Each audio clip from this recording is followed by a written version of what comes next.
Okay, ladies and gentlemen, this is Zach Moonshine with Metal Devastation Radio.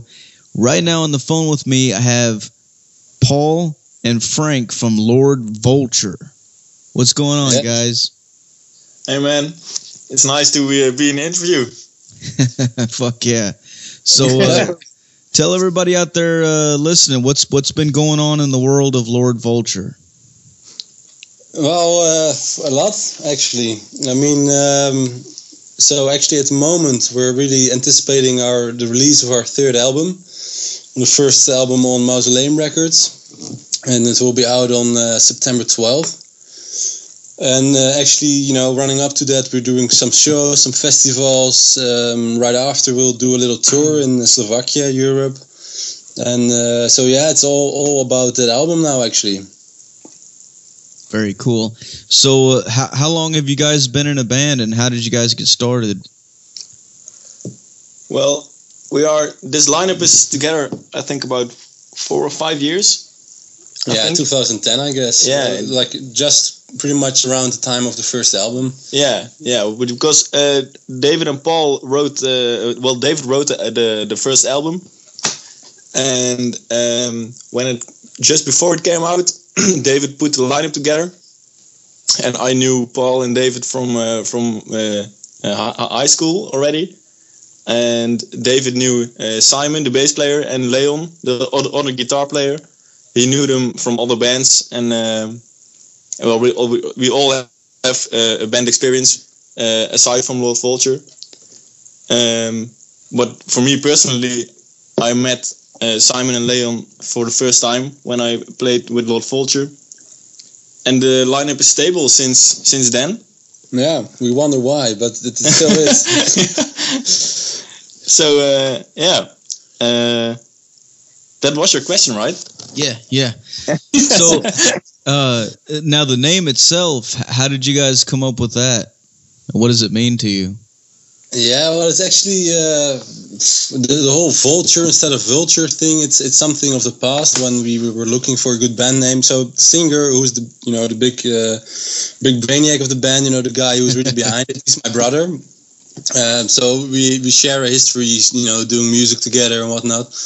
And at some point we were also looking for good names, and I guess actually at some point we just looked for Vulture and misspelled it, and we were like, nice, nobody took this name, something like this, and later on when actually this band was formed and it was really taking shape, we brought this up again, and of course by then we knew how to properly spell Vulture, but we thought it's nice, it makes it a bit unique, and you can make up some kind of a metal story to you just add lightning essentially. You have exactly what we do on our album sleeves and whatnot. So this is Volture, and then I think my brother David he decided to add some grandeur to it. Let's make it Lord Volture, and yeah, that's it actually. It's not very deep, but it's just metal and somewhat unique, so it works for us. Yeah, it's very very fucking metal for sure, man. Lord Volture. You see the artwork to the new album yet? I mean, talking about cliche metal. I mean, did you see it? Yeah, the artwork. Yeah, for the new one, the electrified Vulture. Yes, that's what I was going to ask you about next. How did you guys come up with that album cover? Well, this new album, since it's Will to Power, it's kind of an abstract concept, It's kind of difficult to make an image out of this. So then it's our will to power, our will to get this music of ours out there and to make it as good as it can be and as great as it can be. And yeah, what are we? We are those electrified birds, that's the point, like the band. So it's kind of a symbolic thing. So I guess it was working together with the label, with Mausoleum. They had their own album artist, and doing this, we just came up with this somewhat abstract concept for the new album. Because the first two albums were done by Bas Weijers, who did the artwork for the first two albums, and it was already clear that he wouldn't do the third album. So we got in contact with some guy named DJ. I don't know his last name actually. DJ, yeah. So he, I don't know. Well, DJ, that's his first name, and we got in contact through Mausoleum, and he did our artwork for the third album, for Will to Power. So in that way, it's also a new start with a new artwork artist. New label, new artwork. Yeah, definitely. Very cool, man. Now, as far as lyrical themes that you guys have on the record, what can you tell people about that? Well, again, it's of the big man, the singer, who comes up with all the lyrics, and the way I understand it, I mean, of course, we talk about this. It depends. Like it's in a sense, it's completely random. Like I mean, he enjoys, let's say, a movie, and might think like, well, there's a great lyric in here, you know, or let's say some war history on the new album. There's a thing about a battle, Napoleonic Wars in Spain, you know, and you know it makes for great themes of metal songs. And you know, yeah, it can be all kinds of. It can also be a bit more personal. On the second album, there was this Minutes to Madness. It's not really concrete, but it's a bit about that moment where you feel that everything is going wrong, and you know the theme is you're about to go mad, and you know you can actually get out of there. You know, so it can be everything as long as it's. Well, actually, as long as it gets in the head of my brother, the singer, you know, he'll write a song about it. So. But most is just metal, you know. It's mostly about war and fear and monsters. It's a bit, you know, usually in an abstract sense. You know.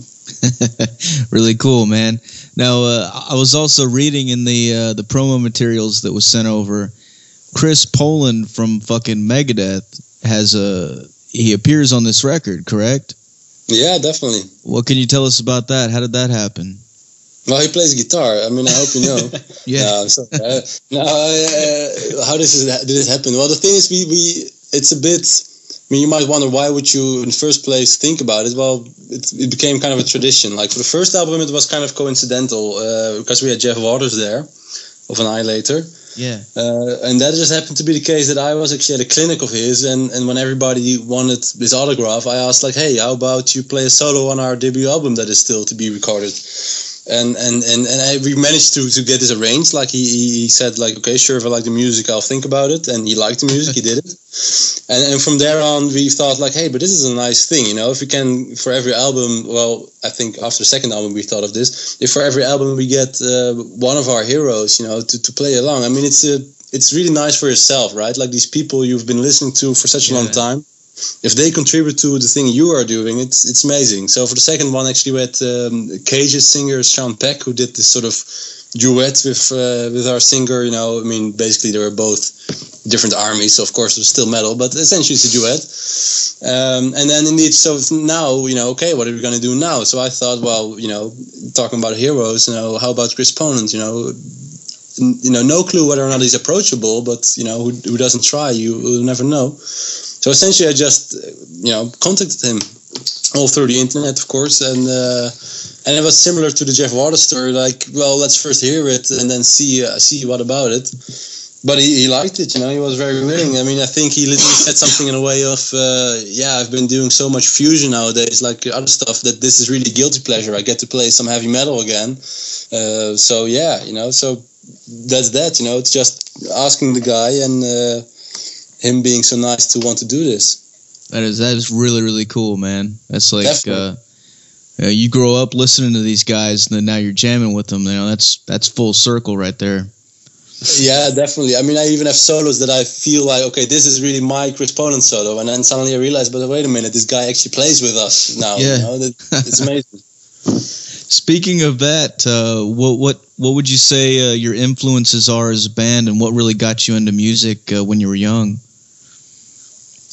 Well, what really got me into music, I started out listening metal with Slayer, and I guess I started out with Nirvana and that sort of music, but metal began with Slayer, I guess, and later on it turned out to be more modern metal, and nowadays I listen more to non-metal music like jazz and also pop. But when I listen to metal, it's mostly Gojira or Textures, who also are from Holland. So more like modern metal, and aside from that, really a lot of jazz and pop music. So I have many different influences. Well, and I guess that's the interesting thing, because for us, for everybody it's quite different. For me, for example, it's a bit more still metal. It's always been, and I'm a bit of an old school thrash guy. I mean, obviously, so Megadeth, the Annihilator. So it's this old school thrash that I really like, old school heavy metal. And then I guess for our other guitar player, he's really even more into this you would almost want to say hard rock. So the Dio, Purple, the really even a bit older stuff. And our bass player, I guess, is maybe has maybe even the widest taste, at least in metal. Yeah, that's true. But then again, so everybody brings his own thing to the table. The thing is, though, that since our singer writes pretty much all the material, and he's really a huge Judas Priest, Iced Earth, Jack Panzer, those kind of really, the really powerful heavy metal bands, like that's really his stuff. Yeah. So that's what mostly hear in the music, and we all bring our own things. So let's say in our soloing or in our own interpretation of the songs, we'll all bring other influences, which still makes it somewhat, that it has its sort of a phase of its own. But I guess since he's the one who writes it, that's the main thing. Yeah. Well, it definitely works out because you guys got a really good sound going on this record. Thanks. I haven't heard the other ones yet, but now that I've heard this, I'm definitely gonna start looking back into those other ones too. Ah, cool. Well, I hope to hear what you think about all of them. I mean, hell yeah, man. So now you said you guys are from Holland. What's the local scene like there? The scene is good, though it's definitely an underground scene. So in the Netherlands, there's no such thing as metal radio or metal television. I mean, of course, some internet stuff nowadays. So the same people are in this underground scene. They might try to get some things up, but here, really, there's no money, no commercial interest in this music whatsoever. I mean, of course, there are big venues that will program the big bands. I mean, we have here in Tilburg, where we are now. There's a big concert venue where they're in the nice metal bands, the Megadeths, the King Diamonds, whatever, they are programmed here. But for local bands, whatever, you really have a scene of its own, and that's quite healthy. It's quite good. Though also, I mean, as that maybe is everywhere, that within metal there's so much different genres that it depends a bit. Like if you come with your heavy metal band to, let's say, a death metal party, you might still have the feeling that it's not really your crowd. It depends a bit, but all in all, it's good. It's just that when you go abroad, they always expect you to bring a female singer, which is what the Netherlands is known for nowadays. So that's kind of. We've been discussing whether or not to put a dress on David, whether or not that will increase sales, but we guess not, actually. It already sounds female, so yeah, it's higher than most. You just have to women. look like a female, yeah, definitely. All right. So moving forward, what are you guys' plans for the future?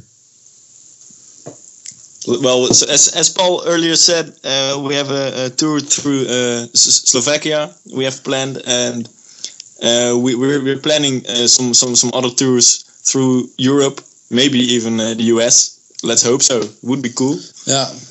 For now, it's indeed first supporting the album, and at the same time we're planning stuff for more or less summer next year, because actually we just returned from an awesome gig in the Manchester area in the UK.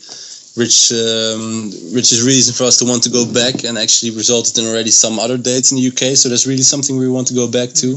And indeed, US is still something that would be really awesome. I mean, our sort of aim might be to use all the connections we've made through the years. Like we've been playing with a lot of US bands over here, and generally just having a great time with them, and usually hearing something in the way of, whenever you come over to the stage, you can use our back line and whatever, we'll set you up. So who knows, maybe we'll do one of those do-it-yourself kind of tours in the US in coming years. But of course, it's a big leap to take, so it will take some time to prepare. Hell yeah, man, that would be awesome. Now, where can you tell people they can go to buy the album online? You got T-shirts and stuff like that too? Yeah, best place to go is just through our main website. So Lord Volture, with the O in Volture.com. And there's everything, and there you can also find our Facebook page for daily updates and whatnot. But indeed, for the merch, it's all there. I mean, it should be through other channels as well, and if you prefer digital sales, whatever, you can find us in iTunes and Spotify, I think, that kind of stuff. But if for the central place to find everything and all the links, just go to the website. So LordVolture with an O.com. Very cool, man. I got to give a big shout out to Rock and Growl, man. That's really cool that they sent you guys over to us. Ah, nice. Yeah, it's nice. Good to hear. I mean, it's that's the way it works, right? Like you work with the people who know where the metal lives. So yeah, thanks to Axel for that, definitely. Yeah, very cool, man. Well, I'm about out of questions for you guys. Is there anything else that you want to tell the people out there listening and your fans? How's the scene there? I'm just curious. In your hometown. Where I'm at? Yeah. Oh man, it's pretty dead here where I'm at. I'm actually I'm out in the fucking middle of the woods, man. There's like it's a really small town, so there's not much going on out here. Ah, that's a shame. Yeah. Well, then I guess we should come over there. Hey man, if you guys did, I would be the first one to fucking go up to the front and be banging my head for sure, man. Would be cool. Awesome. We'll take it up in our US tour. Yes. No, I'm actually about 2 hours away from Nashville, and that's the closest city that we have here. And most of the shows that come through this area, they'll go there. But So we should get a country song on our set so we can actually get a foothold, right? Yeah, maybe. Maybe. Yeah. Or get a Gibson endorsement or something, right? Like, don't they have like a factory over there? Yeah, actually they do. Well, we have a lot to do. Play some country, have a female singer. Whoa. And get a Gibson endorsement. It's all easy stuff, all easy stuff. No, other than that, I guess it's the cliche stuff, man. Just check the website, see whether or not you like us, and keep an eye out for the new album, because obviously that's our best till date. I mean, it's the cliche, but it's true. We improve, so check it out and see whether or not you like it, and keep the metal alive. We share it all. Hell yeah, dude. Well, before I let you guys go, I got to get you to make us a station tag. Cool? Yeah, sure. All right, man. Just say your names and say that you're from Lord Volture and you're listening to Metal Devastation Radio. Come on. So this is Paul and Frank from Lord Volture, and you're listening to Metal